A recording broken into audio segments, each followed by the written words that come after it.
Let's make a no-bake date energy bar. Alright, this is a simple, super recipe, and it's something that's on the healthier side. We have a tendency to eat a lot of snacks that are high in sugar and not good for you.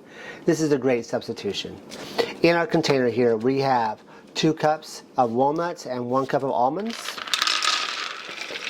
We're going to place that here in our food processor, and then we're also going to place 1 cup of unsweetened coconut.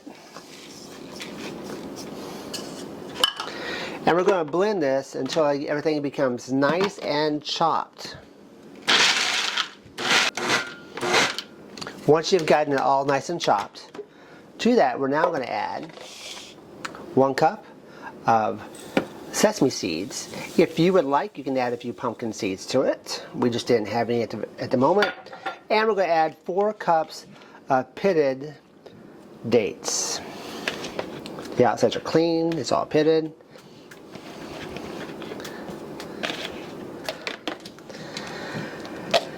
Alright, now sometimes we don't think these things through, so our food processor isn't quite large enough.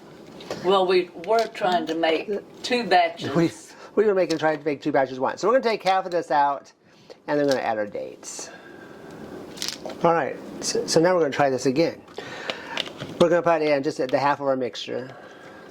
If you have a large enough food processor, you can, of course, get it all in.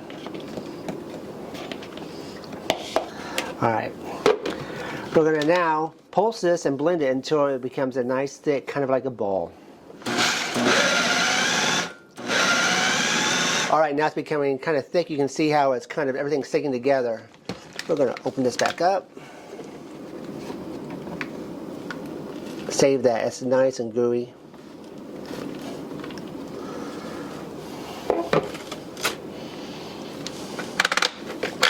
No. And we're going to put this into our pan.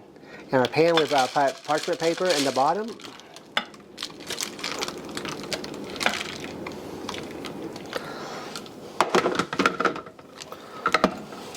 We're going to pat it down with a wooden spoon. Then we'll put this in the refrigerator.